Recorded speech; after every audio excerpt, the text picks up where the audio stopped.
This meeting is being recorded. Greetings and welcome to Mount Olympus. I am Hercules Invictus, and today I'm greatly honored to present to you Retro Sci-Fi and Horror Theater with Brian Walker. Greetings and welcome, Brian. How are you today? I'm well, Hercules. How are you doing? I'm doing awesome. I enjoyed our pre-show conversation a great deal. Excellent. Now, I love the topic that you picked. It was a topic that actually brought me back many, many decades, maybe 5 decades or so. And I remember movies that I was watching at the time and ways I was dressing and behaving at the time. So you woke up that whole wave of nostalgia. So thank you for that. Well, I think it's a great topic. And, it's Black History Month, and I would like to talk about Black representation in older horror films. As we were talking before we started recording, it's often not a pretty sight, unfortunately, but it is history, and I think it deserves to be studied. I agree 1,000%. And those were some really phenomenal movies. They were, and golly, I can't believe how many of them I saw. Actually, as a child, we saw a lot of them because oftentimes these were lower budgeted movies that did play at drive-ins. And as I was telling you, my father used to take us to this grindhouse theater when I was a kid, but it was so inexpensive to get in, and we probably went to the movies 2 or 3 times a week. Back then. You might, especially in the summer, you might go to a drive-in one evening, and then maybe on a Tuesday night you go downtown to the grindhouse. It was inexpensive fun. It was entertainment, and we saw a lot of these films that played. And I have an incredible fondness in my heart for them because they do remind me of, when I was a little kid and getting to see them. And some of them are terrific movies. They're really a lot of fun. And that's what we're going to talk about tonight.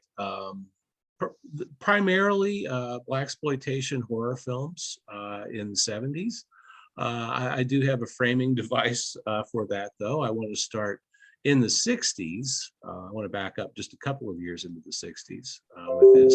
And then we'll go all the way into 1979. And I think that, at least with the movies I picked, you'll see a radical, generally positive shift in overall in portrayal, and I think that's very important. Very cool. Lead on, my friend. Lead on. Okay. I just wanted to take a minute to say that I've been over the last 3 weeks or so, I've been making good on my promise to update the entire drive-in theater. Oh, wait a minute, is this way? Okay.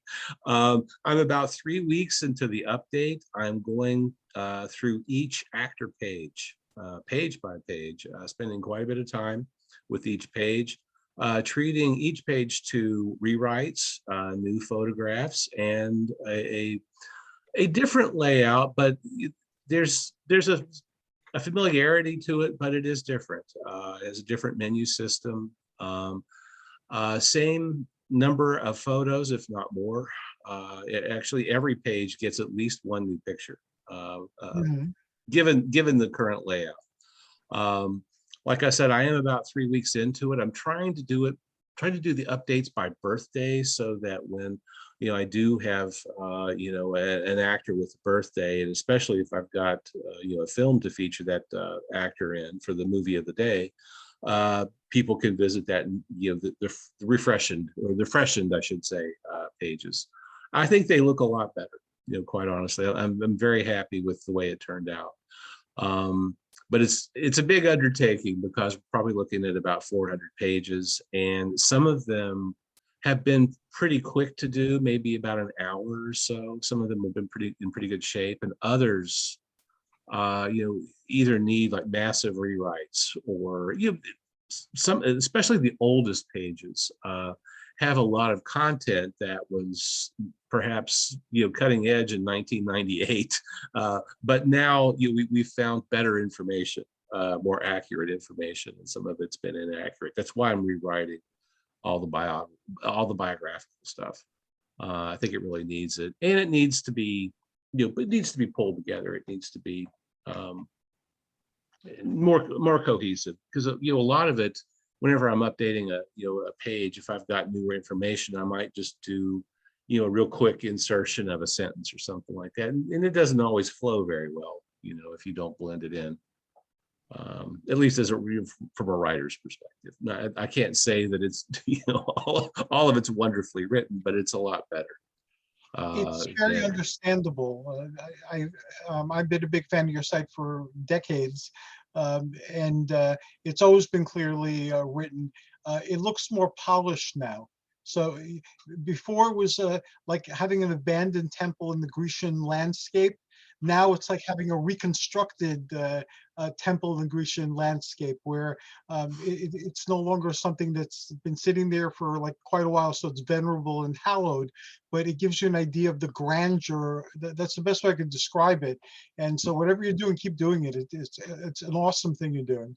Well, it's good. Like I said, it's going to take me a while, folks. So my goal is to have it finished. I think I'll have it finished probably late spring, early summer. But my ultimate goal is to have it finished by next February, because that'll be the 25th anniversary of the site. Awesome. I'm working on something where I'm changing the programming slowly, a little at a time.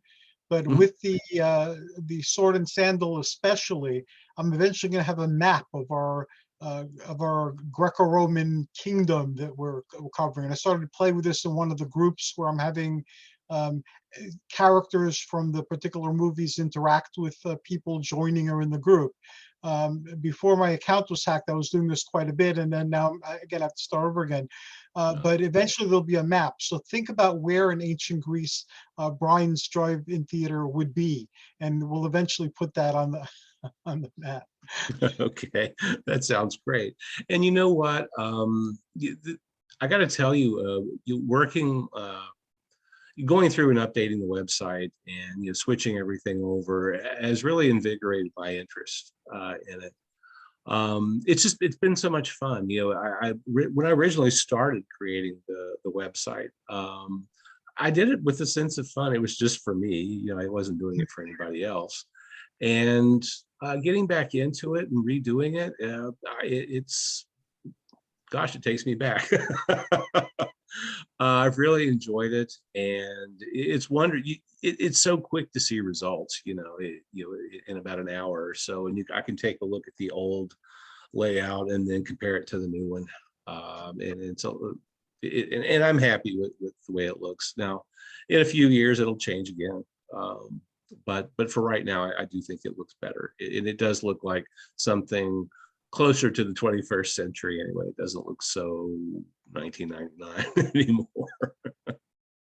And yet we're going back further than that in the movies we're celebrating today. So we are going way back into my childhood. And one of the things that I never got finished with on my website was a blaxploitation section. I really wanted to do. I'm a huge Pam Grier fan, for example. I have seen every movie, every TV show she has ever done. I think she's amazing. What a terrific actress. And she could take any weathered, worn out script and just bring it to life. I mean, she's just a really great presence on the screen.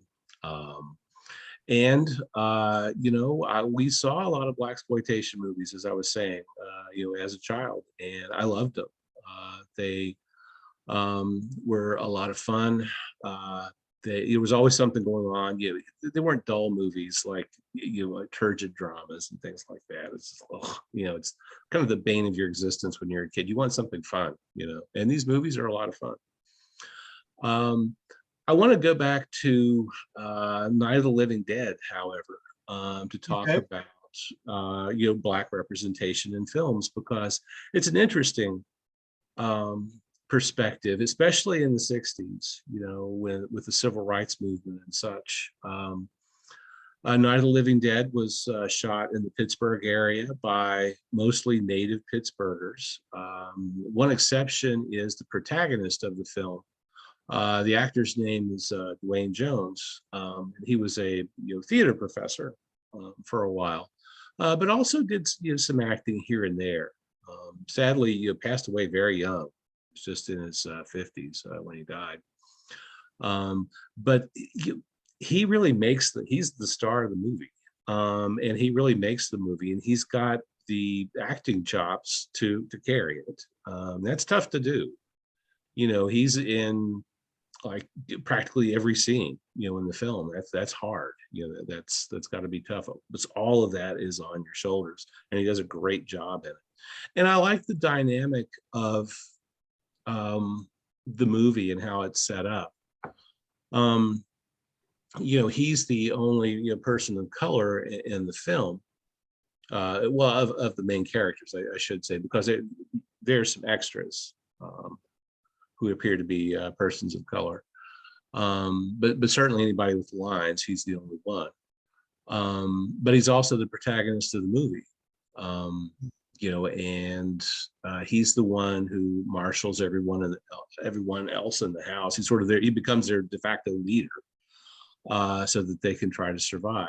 And he clashes with like an older, like middle-aged white guy in it, but it's really more of a power struggle than anything else. There's nothing to do with race at all. It's just, one character sees one way of surviving, and one character sees another way, and neither one of them will yield to it. And I really love the dynamic in it, and how in this case, when the chips are on the table and your life's at stake, thoughts of race don't really enter anything, because you're trying to survive. You're trying to pull together. You're not trying to do anything divisive at all. And just seeing all of it crumble, based not on race, but just who's in charge, essentially. It's really fascinating character study. I mean, I know it's a horror film, but it's an amazing character study at the same time. It's a really good movie, especially for something that was shot for just a little over $100,000. And Wow. I've probably seen Night of the Living Dead 100 times. It's certainly in my top 10 favorite movies. But it is a good jumping off point as well. When we do get into blaxploitation films in the starting off in the early 70s, they sort of touched all bases. There were action films, crime dramas, just like romantic dramas, comedies, and horror films. There was every genre, is represented in blaxploitation. Now we're of course going to talk about horror films. First one I'd like to talk about is one that I'm sure you probably saw as a child, because I saw it in the theater as a kid. The Thing with Two Heads. Yes. It's Rosie Greer and Ray Milland. And race is a huge part of this movie, and it is, I mean, is it horror or is it comedy? It's really both, at the same time. And Ray Milland, his character in the film, he's this horrible racist old man who's about to die. And he wants to live, he wants to have his life extended. So he agrees to have his head removed when his body, expires, and then put on another body to eventually take the original head on the body's place. And at the last minute, they have to make a substitution, and the substitution is Rosie Greer. And a lot of it is just Ray Milland and Rosie Greer's byplay, which is brilliantly done. I mean, they do a fantastic job of it. And it's the special effect itself. I mean, it does look kind of cumbersome. I mean, I can't imagine what Rosie had to go through, having Ray Milland duct tape to his shoulder. But it's Ray Milland does a great job at it. I mean, he's the perfect old white pig, and he played that role really well. I mean, he does it in Frogs. He does it in a lot of early 70s horror movies. But The Thing with Two Heads is such a favorite because it does have a lot of comedic elements in it. I mean, it's a lot of fun. And back then, you'll remember, I mean, Rosie Greer, he was a big football star, but he was also in the media all the time. He was Yeah. still alive, still with us. But he was very popular. You would see him on TV constantly, and he was a much loved personality. And to have him in the movie was even that much more fun. Yeah, I remember as a kid when I saw that in the theaters. Mhm. It had its funny elements, but still, to me, it was very much a horror movie or a science fiction horror movie. But even the first, I was probably, I don't know, 7, 8 years old when I first saw it, and even then you could see some of the comedic Yeah. elements in it. But Ray Milland absolutely having a fit, and even at that, you're kind of laughing at Ray Milland for being this horrible person, because that's the way he's portraying it, Ray Milland was a fantastic actor. I mean, he was in some great movies, he was in some bad movies, but he's not bad in any of them. He's always good. And a lot of these are done by American International Pictures. American International, say what you will about their low budgets, but they made some really cutting edge movies. They made movies that bigger studios were never going to make. And since their movies are lower budgeted, I think they actually reflect the times more. Because they were done quickly, and they were written quickly, and were sort of of the moment. They were very immersed in the time during which they were shot, and that makes them really historical pieces as well to go back and look, and see how movies were made on a shoestring back then. And like I said, a lot of these are American International films. Yeah, they came out in collection sets maybe 10 years ago.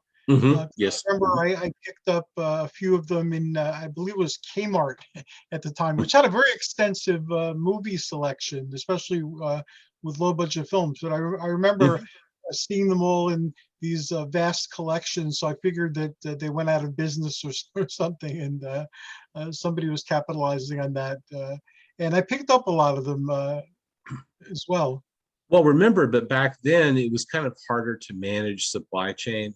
Not all of that was computerized.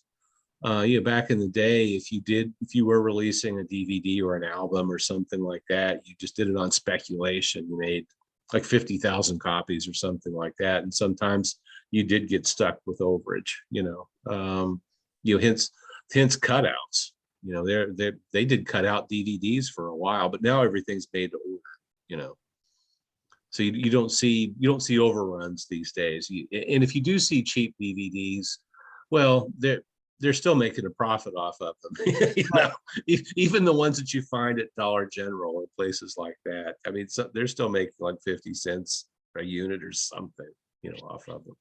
We've talked about Dollar General before, but they have occasionally you'll find treasures in there. I found more barbarian movies than I ever imagined were made since the sword and sorcery renaissance in the 1980s. But they're still churning them out. So I found a bunch that enjoyed them recently. Yeah, the Dollar General that we frequent once every 2 weeks is in Western Maryland, and they have a killer selection of DVDs. In the past, we picked up some great film noir titles, and those are collections. I've seen W.C. Fields movies there. I've seen blaxploitation films there. Yes. Newer horror films, older horror films, classic stuff too, like maybe some old Joan Crawford or Betty Davis or Olivia de Havilland films. Just a little bit of everything, and for as little as they have, compared to what we used to see at like Virgin, 20 years ago, they don't really have that much display space. But if you mine it, if you're willing to spend 20 minutes and go through all of it, it's surprisingly decent selection there. Yeah, that's I need to treasure hunt. I guess it's part of a hunting gathering instinct from the dawn of mankind's primal origins. But that satisfies it, looking through countless DVD boxes and finding those treasures. But that's what we did when we were kids. We would go into a record store and you spend an hour or two just thumbing through albums, or you'd go to a comic book store. Comic book store, yeah. It was a great way to like stay out of trouble and pass time, and you enjoy yourself. Didn't hurt anybody, didn't cost a penny unless you bought something, and typically you probably did, but yeah, from the films you're focusing on today, Blackula to me is the epitome of those films, and the sequel. I like the original better than the sequel, but again, that's how it usually goes. Almost always.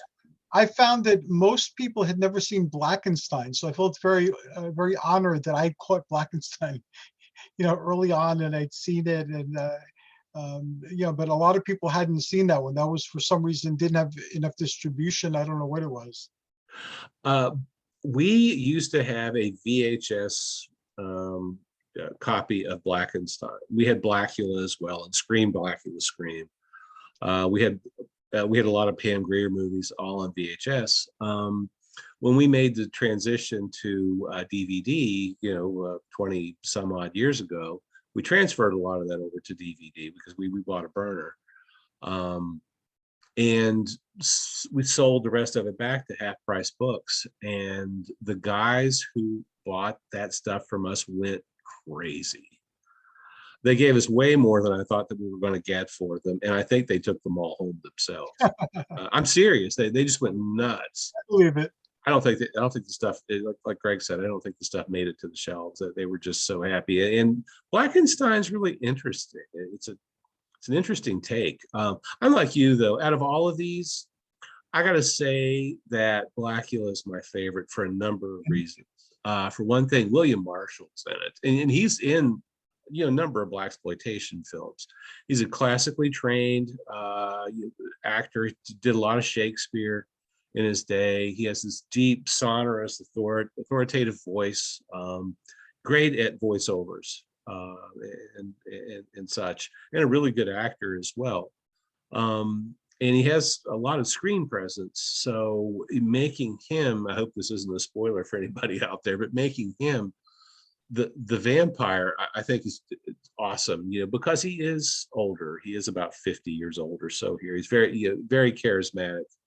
Still a very handsome, man as well, in very good shape, and makes a terrific vampire. He really does. Yeah, he had that whole ruthless aristocrat thing down. I remember, and radiated at the same time refinement and savage or potential savagery. To get into Dracula too, I mean, Dracula is kind of classist, because he's supposed to be, a little better than everybody else, and he thinks he's better than everybody else. And occasionally he'll, even in the old Universal 1931 version, he'll prey on the poor girl selling flowers, but he really wants the upper crust here. He wants the landed young ladies. I guess any port in a storm, but he would rather have that than, let's say, the poor flower girl. Vanetta Mcgee, one of my favorite actresses that I don't have a page for, and it's not because I didn't try, and I have tried, is in it, and she's a beautiful actress from the 70s.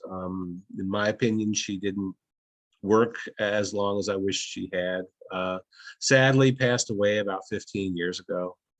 Very young as well. I mean, I think Vanetta Mcgee might have been early 60s, but just very young. And she was with Max Julian, the director writer, for a long time. And during the pandemic, one afternoon we were watching Tattletales on the Game Show Network, and Vanetta Mcgee and Max Julian popped up, and I had no idea that they had been together.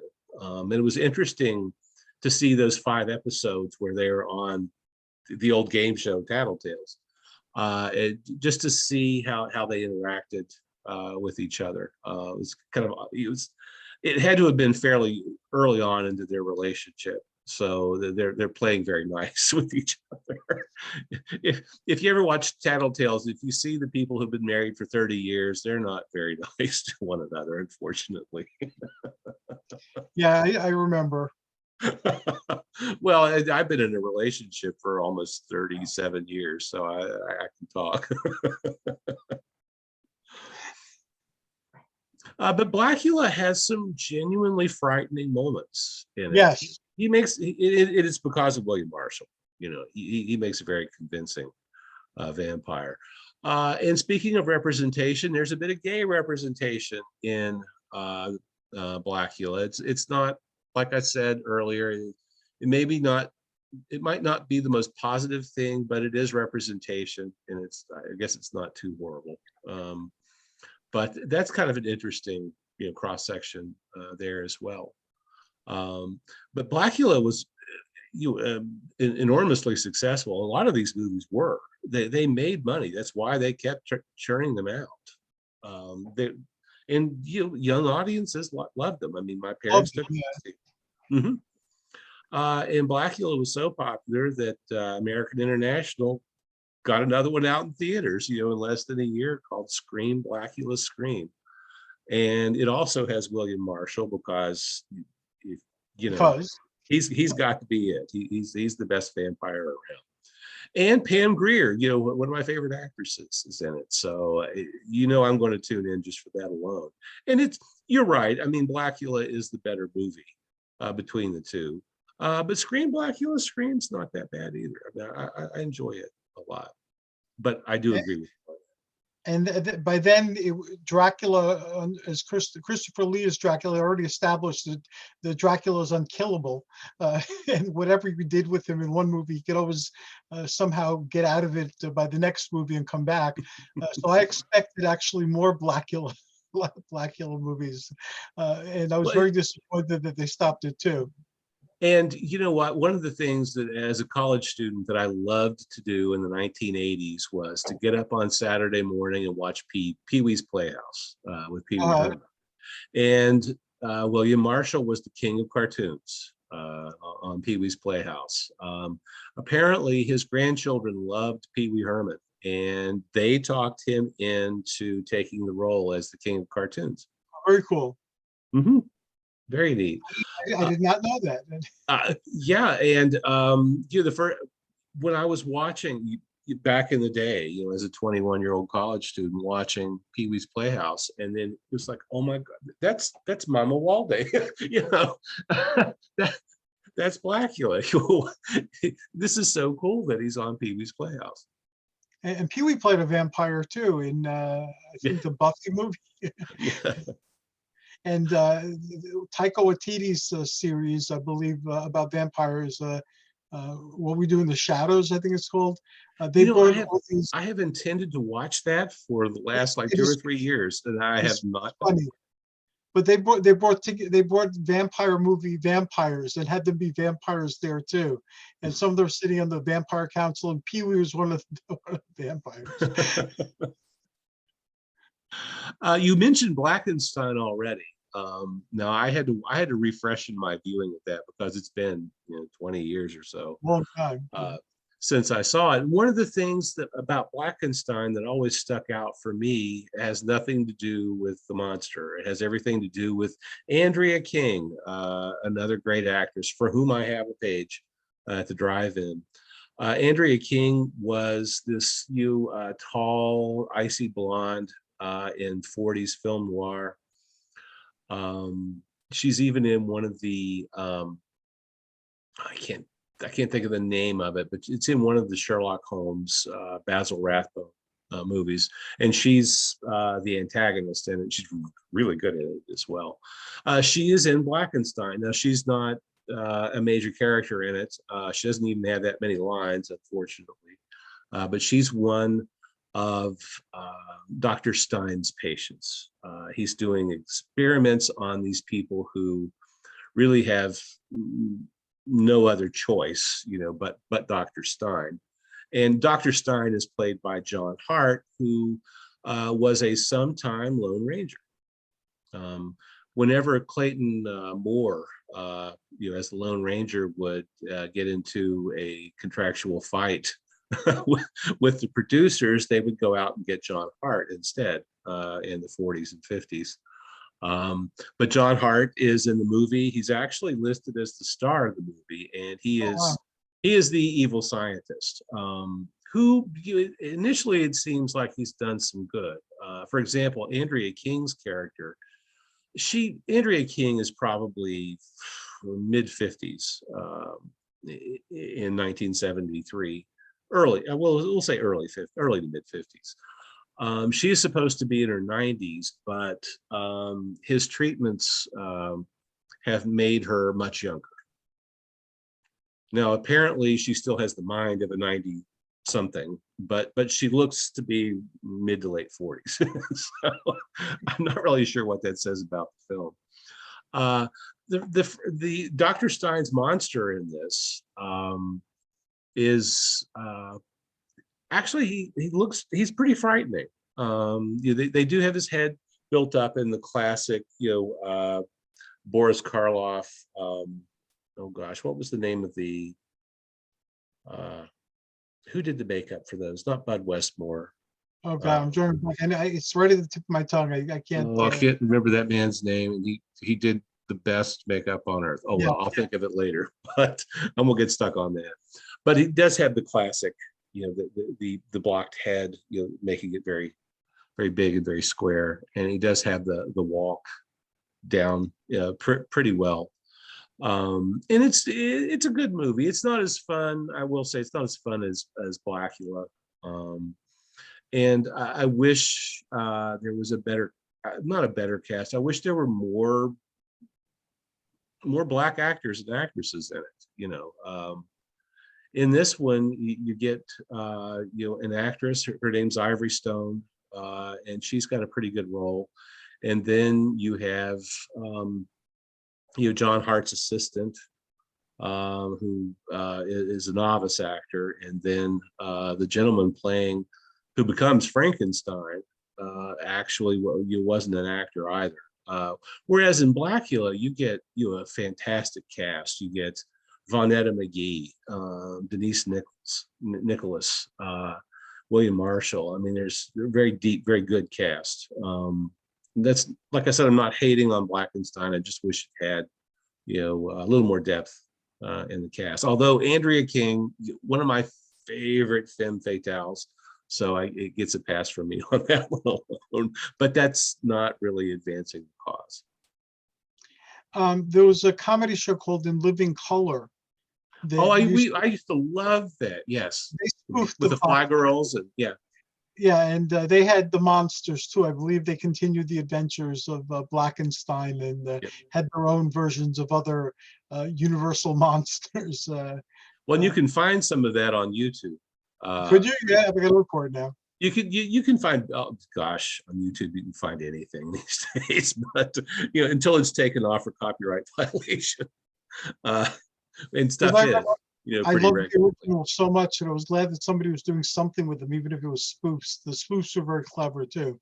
Yes, and Greg reminded me that it's Jack Pierce, the makeup artist, the brilliant makeup artist. Another movie that I have failed to see, but do want to see, and it's a horror film. It's called Ganja and Hess. It also features Dwayne Jones from Night of the Living Dead. He only made a handful of films, and it's interesting that he's into horror films. And Marlene Clark she is Ganja in it, and Dwayne Jones is Hess. They're a couple.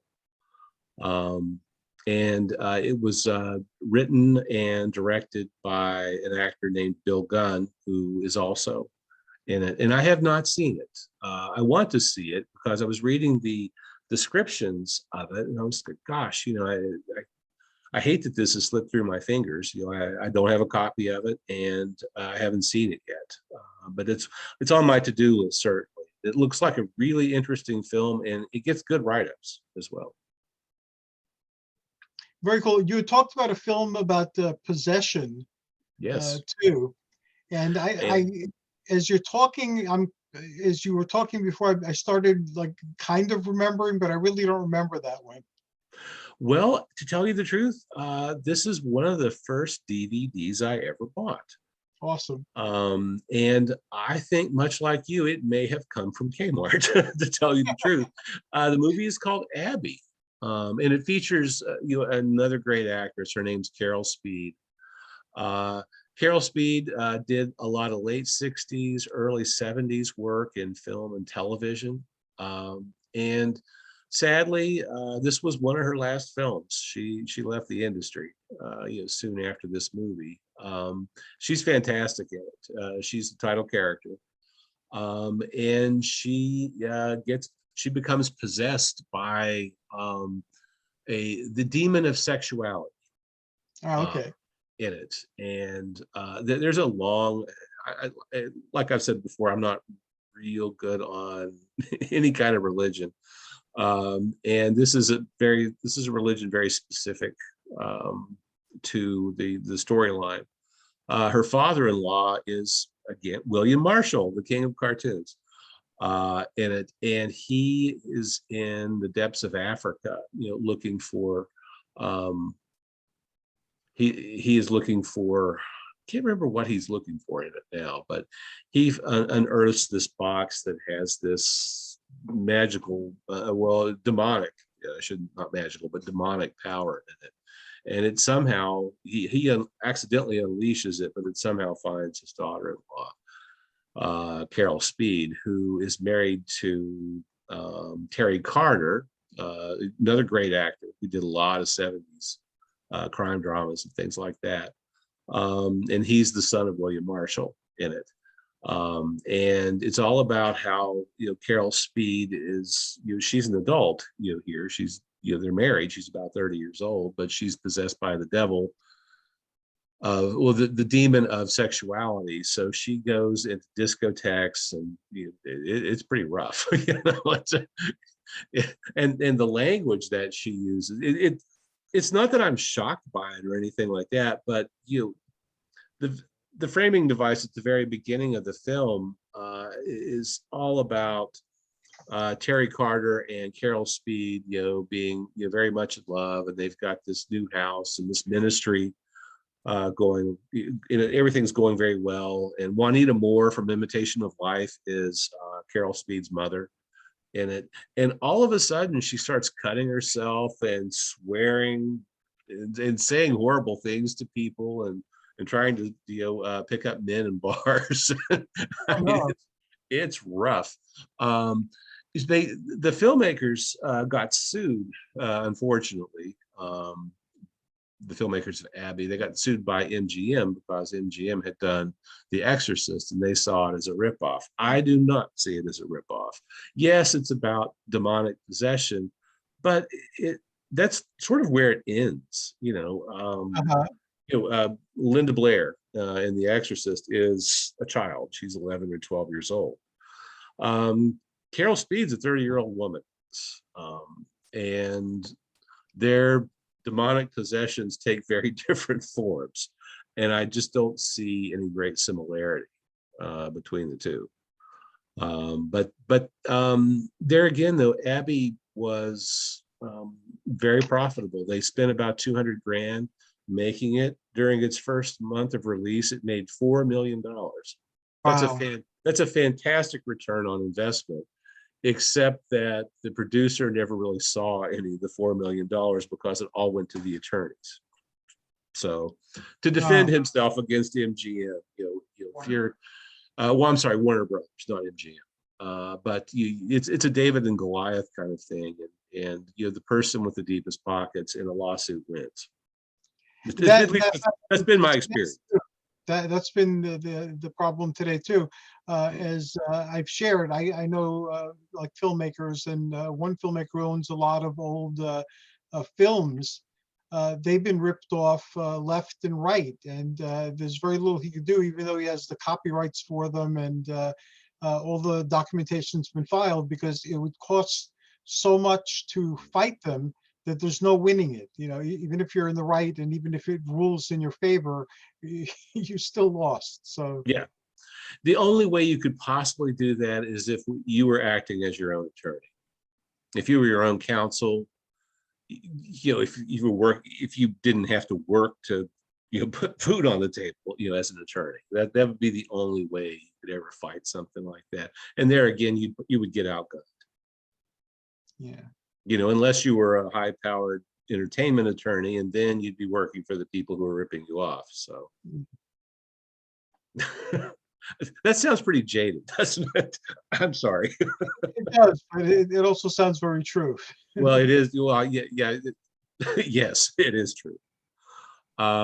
Anyway, though, take another look at Abby. It's unfortunately the copies that are out there are terrible. The only copies that I can find, including the copy that I've got, that I bought the DVD of, is a bad pan and scan. The first couple of minutes are almost unwatchable. There's so much color bleed in it. It's kind of hard to watch. It kind of mellows out after a while. Doesn't look so bad. Looks terrible again. All the colors blown out. But it's a good movie, and I think it deserves a viewing, even if the prints are bad. I hate that the prints are bad on it. I just don't know that, because of that lawsuit and because the producer died not long after the film was made, I don't know that we're ever going to see anything better than what we've got. I tried finding a copy on YouTube as you were talking. I couldn't locate one. There is one. There is one. Okay, I'll keep looking for it. No, but like I said, the copy that we've got is one I bought, and it's the same copy that's on YouTube. It looks terrible. But nonetheless, I think it is something to watch. And like I said, Carol Speed, she's it's the movie of hers that everybody remembers, and I was so sad to see that she had passed away last month. Do you think that these types of movies will ever be made again, or was that just an artifact of an era that has passed? Well, I would, oh golly, how am I going to say this? I would like to think that we're past that, but what I see on the news indicates that we're apparently not. So never say never. These movies are of a time, and they are, like I said, historical documents. You can learn a lot by watching them. I would like to think that we are farther along than this. These movies are 50 years old.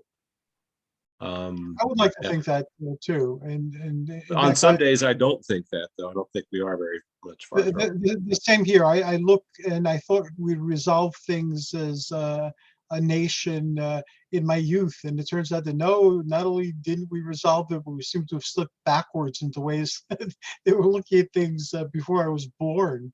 Yes. Long before I was born. So it's a very disturbing reality to contemplate. But yeah, I have to agree with you.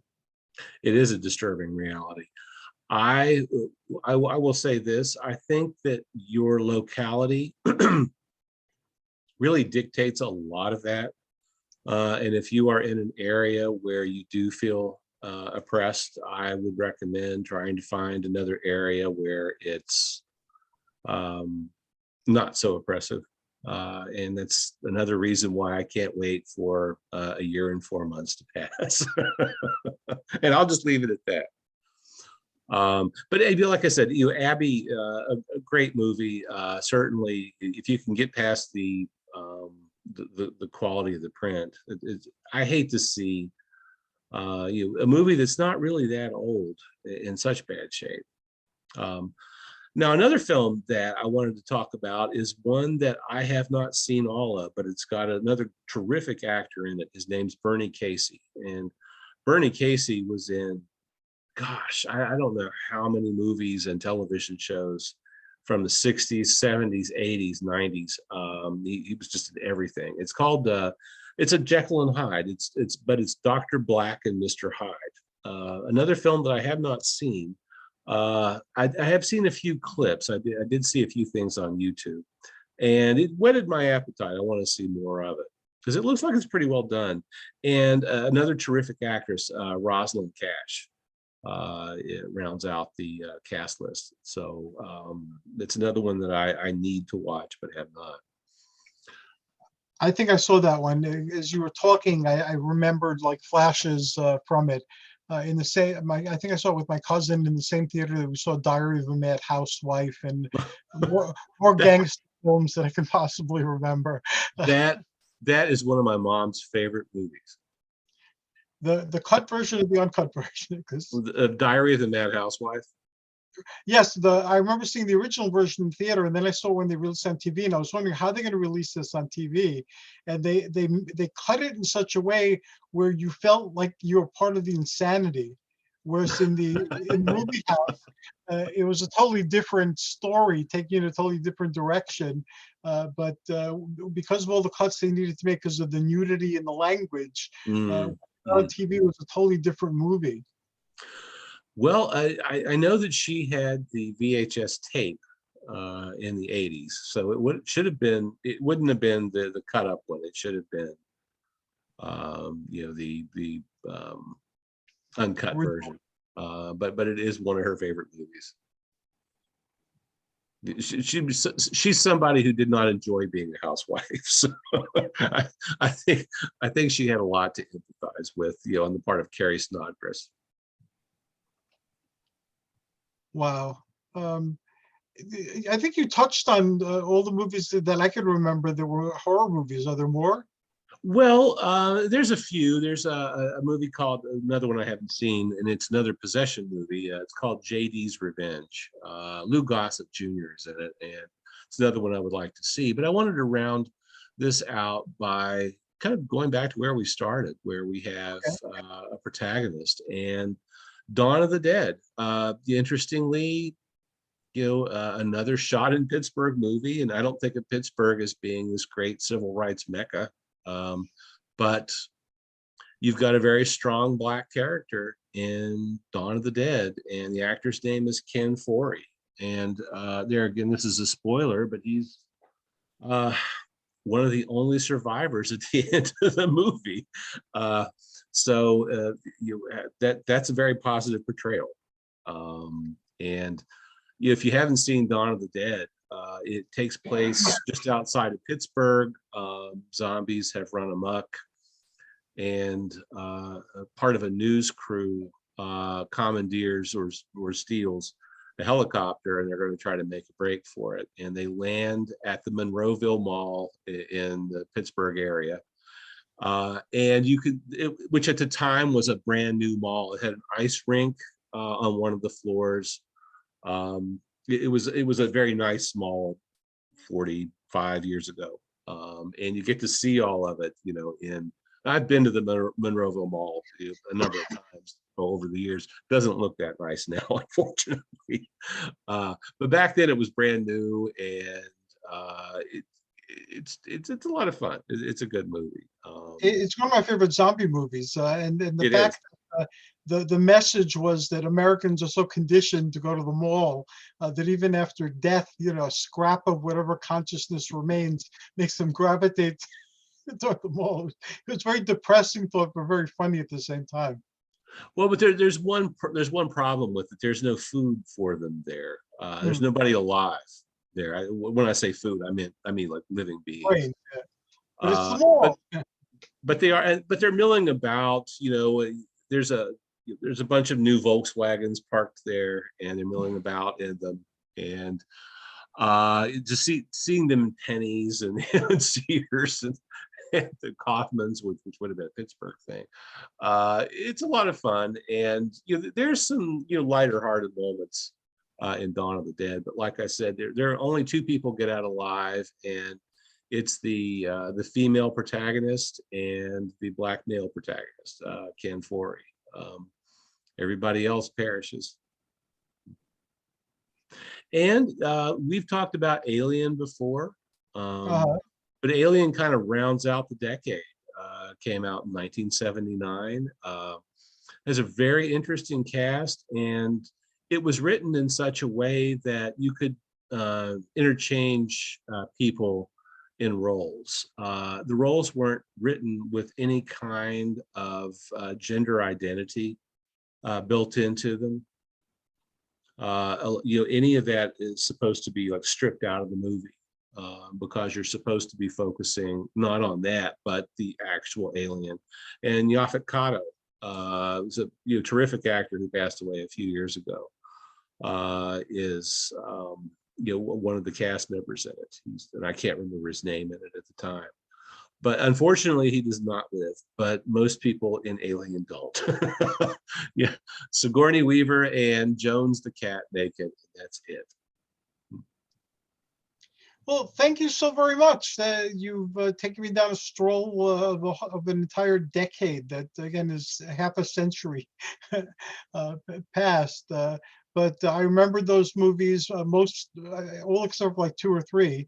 And I loved those movies when they were playing. And thank you very much for taking us there again today.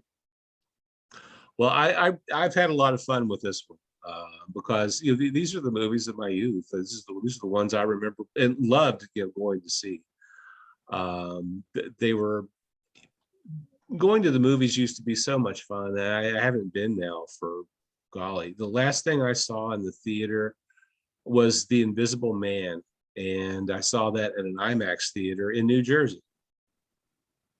And that's the last time I've been to the theater.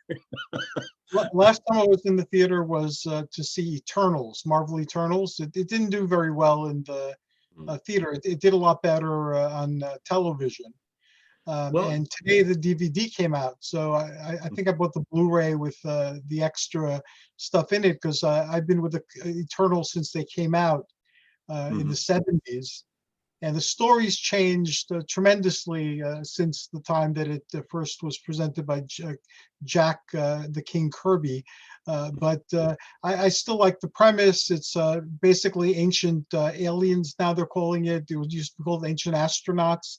And it was very heavily influenced by the re-envisioned Battlestar Galactica. So again, I don't care what anybody else thought about it. I enjoyed the movie. I'll enjoy watching it again and again and again and again.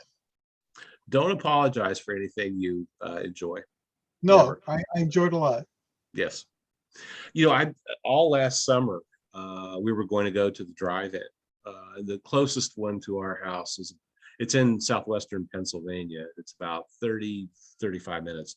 We were going to take the convertible and have an evening out, but I'm old, I'm in bed at 10 o'clock. So, and that's usually just when the drive-ins really come into life, We never did make it last summer. I'm going to try it again this summer, though. I really want to. I bought all of this stuff to take to the drive-in as well. And now, it's all just sitting there in the car, which I haven't even started in 2 months because the weather's been so crappy. Yeah. Oh, start planning the Halloween show from now. Wow. Okay. Well, you guys like Halloween as much as my wife and I like Halloween. Oh, I love Halloween. It is the most wonderful time of the year. So we should do like a really grand Halloween thing with costumes and everything. And we have nearly a year to learn how to do the effects and things like that. So that could be the springboard for all sorts of really great stuff. Well, I'd gotten away from using Photoshop, and I've been doing a lot with it here lately with this redesign of the website. So I might even be able to help out with that if I ever learn Premiere, which is the video editing portion of Adobe Photoshop. So we'll see. And I found out that there's a editing function still on YouTube. People told me it disappeared, but if you click the right buttons, it's there. So I tried watching some videos, but again, they went totally over my head. But eventually somebody will walk me through it and I'll be able to edit things a bit better. But in the interim, thank you so very much. I enjoyed today like I enjoy all of these episodes. I wish you a great time between now and the next time we talk, which should be very soon. We have to celebrate the anniversary of Brian's Drive-In Theater. So I'll contact you and we'll schedule that. And until next time, be well, have fun, and I hope the storm does not knock out anybody's electricity. Me too. Well, good evening, Hercules, and thank you. Okay, good evening. Oh, wrong button. I think they moved the buttons here.